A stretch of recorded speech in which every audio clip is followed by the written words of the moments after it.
السلام عليكم ورحمة الله وبركاته. أهلا وسهلا بيكم على قناة حلاوة أكلنا، ولو أول مرة تشوفيني يا ست الكل أنا اسمي ندى الحديدي. النهاردة هنعمل مع بعض حاجة حلوة جدا وطعمها لذيذ جدا. بصوا أنا بحبها قوي قوي قوي. يعني تقوليلي هي ولا الرز بلبن؟ هقولك لا، هي دي أنا بحبها قوي. تعالوا مع بعض نشوف ايه هي دي اللي أنا بقولكم عليها. يلا بينا نشوف هنعمل ايه. يلا بينا. معايا هنا حوالي لتر من اللبن. طبعا عايزه تكتري براحتك خالص. عندي لتر من اللبن اهو زي ما انتم شايفين. هحط عليه تقريبا او حوالي 4 معالق من السكر. ممكن تزودي زي ما انت عايزه وممكن تقللي برضو زي ما انت عايزه، زي ما تحبي اعملي. هكون برضو محضره معايا كريم شانتيه، هحط عليه تقريبا معلقتين من الكريم شانتيه. تمام كده، تمام، معلقتين كبار كده مليانين حلوين يعني. لان الكريم شانتيه هو اللي بيخلي طعمه يعني مش زي اي حاجه، يعني هتدويها كده تلاقيها طعمها حلو قوي. تمام. واحط معاه في نفس الوقت 3 معالق من الجوز هند، او معلقتين برضو براحتك، ومعلقتين من الزبيب او 3. كل الحاجات اللي بقول عليها دي حاجه انتي بتحبيها حطيها، ما بتحبيهاش ما تحطهاش، براحتك خالص ست الكل. بعد كده هحط عليهم تقريبا نص معلقه صغيره من الفانيليا. وهحط ايه كمان؟ معلقه صغيره زبده، لان بتدي طعمها، بتخلي طعمها كريمي وحلوه جدا جدا جدا، تخلي طعمها زي القشطه كده. هبتدي بقى اقلبها لغايه اما اسيح السكر كله. بتقولي بتحطي ليه جوز الهند والزبيب دلوقتي معاهم؟ انا عايزاهم يبقوا طريين مش ناشفين. يعني جوز الهند تطرى والزبيب بتاعي يتنفخ شويه.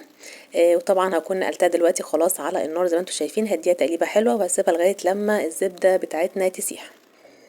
ساحة الزبدة الجميلة. هنكون محضرين ايه بقى؟ انا قلت لكم انا بحبها عن الرز بلبن، صح؟ هكون محضره البليله. تمام. البليله دي طبعا تكوني نقعها من قبلها بيوم، وبعد كده تسلقيها لغايه ما تستوي. تمام كده، تمام. هتنزلي عليها بالبليله بتاعتك كده زي الفل. هتقلبيها تقليبه جميله لغايه لما كمان البليله يعني تسخن شويه، لان انا بحب اعمل البليله وبحطها في اكياس وبحطها في الفريزر، فعلشان كده انا سايباها تسخن شويه. طبعا هي لو كانت سخنه عندك تمام زي الفل، اشتغلي على طول. بعد كده اكون محضره نص كوبايه من اللبن وفيها تقريبا 5 معالق كبار من النشا.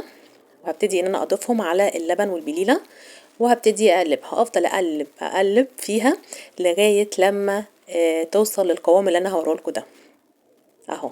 تمام كده، تمام، زي الفل كده. تمام. هاخدها بقى دلوقتي اهو.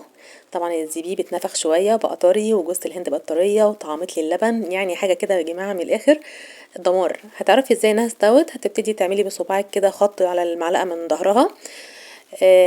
ادام خلاص مجوش على بعض يبقى كده زي الفل، استوت وزي الفل.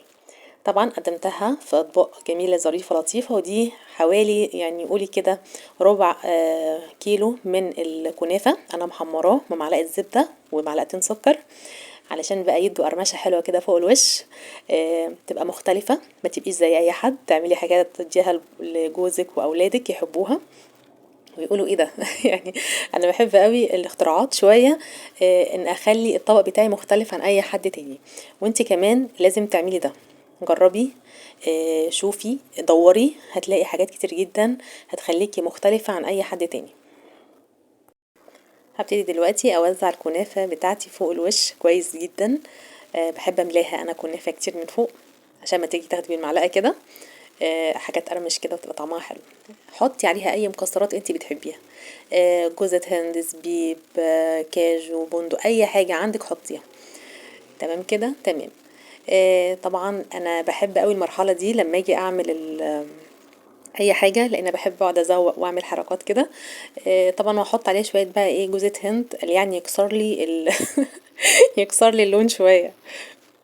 تمام كده. وبعد كده هنزل عليها كريم كراميل كده بسيط.